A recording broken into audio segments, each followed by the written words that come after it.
مودی حکومت جو ہے وہ سیکولرزم کو بہت زیادہ پروموٹ کر رہی ہے. وہ چاہ رہی ہے کہ اپنے ملک میں نہیں, دوسرے ممالک بنگلہ دیش میں خاص کر کے آج کل وہ بہت زیادہ پروموٹ کر رہی ہے. مگر آپ نہیں سمجھتے کہ جب سیکولرزم آپ کے ہو جائے گی, ٹھیک ہے, سیکولر آئین آ جائے گا, تو اس کے بعد جو ہندو ہیں, ٹھیک ہے, وہ تو چلیں اگر بے حرمتی کرتے ہیں تو وہ کہیں گے بچے کی آزادی رائے ہے, تو کیا مسلم کمیونٹی یا باقی جو مائنورٹیز ہیں یا میجورٹیز ہیں وہ اگر کسی اور مذہب کی بے حرمتی کریں گے تو تب بھی تو وہ کہیں گے کہ آزادی خیال ہے. سیکولرزم میں یہ بھی کوئی اجازت نہیں ہوتی کہ آپ دوسرے مذہب کی اس طریقے سے بے حرمتی کریں, آزادی نہیں ہوتی, مگر وہ اس کا فائدہ لے لیتے ہیں. جو طاقتور لوگ ہوتے ہیں وہ اس کا فائدہ لے لیتے ہیں.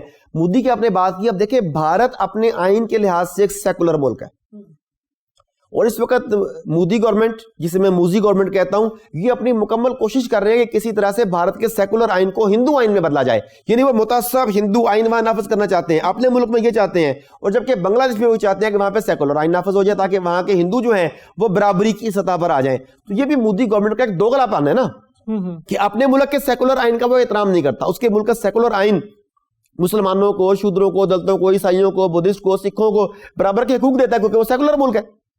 اب اپنے ملک میں اپنے آئین کو فالو نہیں کرتے, اپنے ملک کے شہریوں کو آئینی حقوق نہیں دیتے, اور بنگلہ دیش میں جا کے مداخلت کر رہے ہو کہ یہاں پر سیکولر آئین ہونا چاہیے. اپنے ایجنٹوں کے ذریعے, اپنے وہ پیڈ ورکرز جو ہیں آپ کے وہاں پر, ان کے ذریعے آپ ان کے ملک میں انتشار پیدا کر رہے ہو. اس سے بڑی دورخی کیا ہوگی؟ اور مزے کی بات ہے کہ ان کی اپنی پپٹ جو ہے, ان کی اپنا جو مہرہ تھا حسینہ واجد, اس کے سامنے بھی ان کا چہرہ عیاں ہو گیا, اور وہ کھلے الفاظ میں کہہ چکی ہے کہ ہمارے ملک میں ایسی مداخلت نہ کرو کہ یہاں رہنے والے ہندو تمہاری وجہ سے پریشان ہو.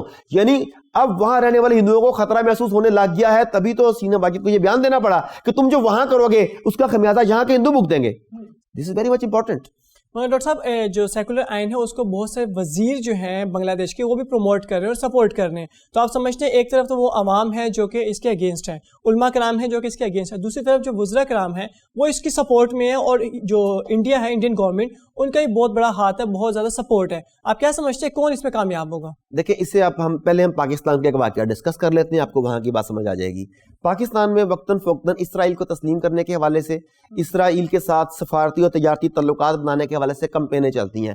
کبھی میڈیا اینکرز کو خریدا جاتا ہے, کبھی قلم فروش صحافیوں کی قیمت لگا دی جاتی ہے, پھر کبھی پارلیمنٹ میں عائشہ حدید جیسی خاتون اٹھ کے کہتی ہے کہ وہ بڑے عظیم لوگ تھے, ان سے دوستی کرنی چاہیے. کبھی ہمارے ٹی وی اینکرز ان کے پروگرام میں جا کے لائیو فوائد بتا رہے ہوتے ہیں اسرائیل سے تعلقات بنانے کے. کبھی ہمارے کوئی ریٹائرڈ جرنل امجد شیب یا شیب امجد اس کا نام ہے, وہ اسرائیل سے دوستی کی فضیلتیں گنوا رہا ہوتا ہے. کبھی مولانا شیرانی صاحب مذہبی طبقے سے اٹھتے ہیں اور وہ بتاتے ہیں کہ اسرائیل کے حقوق جو ہیں وہ زیادہ ہیں اور بیت المقدس پر انہی کا حق ہے, وہ اس طرح کی باتیں کرتے ہیں. یہ سارے اپنی کوششیں کر رہے ہیں, مگر کیا پاکستان ایسا کر گیا؟ یہ کئی اب سے نہیں ہو رہا, یہ کئی ڈیکڈ سے ہو رہا ہے. آپ صرف یہ نہیں کہہ سکتے اس حکومت میں ہوا ہے, یہ اس سے پچھلی حکومت میں بھی کوششیں ہوئی, اس سے پچھلی حکومت میں بھی ہوئی. بیک ڈور چینلز کے ذریعے ان سے رابطے رکھے جاتے رہے, انہیں تسلیم کرنے کے لیے رایہ ماہ ہموار کرنے کی کوشش کی جاتی رہی, مگر عوام کا رد عمل اتنا شدید تھا کہ یہ ایسی جرت نہیں کر سکے. یہی معاملہ اب آپ بنگلہ دیش میں دیکھ لیں.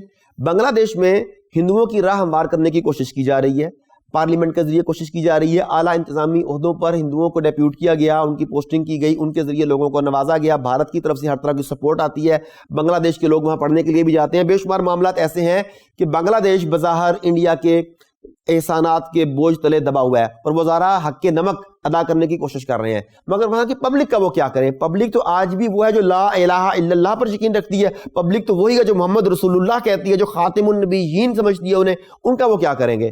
تو جب موب اٹھتا ہے تو پھر وہ یہ نہیں دیکھتا کہ یہ کون وزیر ہے اور کون مشیر ہے اور کون ہندو ہے اور کون سکھ ہے اور کون مسلمان ہے. وہ یہ دیکھتے ہیں کہ جو آدمی ہمارے سامنے کھڑا ہے اس وقت یہ کس کا اعلی کار ہے, اور وہ اسے اس کی سزا دیتے ہیں. تو میرا یہ خیال ہے کہ بنگلہ دیش کے آئین کو سیکولر آئین بنانا ایک انتہائی خطرناک فیصلہ ثابت ہوگا, اور اگر ایسا فیصلہ کیا جاتا ہے تو بنگلہ دیش میں شدید قسم کے فسادات ہوں گے, انارکی ہوگی, بے شمار لوگ جان سے جائیں گے, اور سب سے زیادہ ہندو جان سے جائیں گے.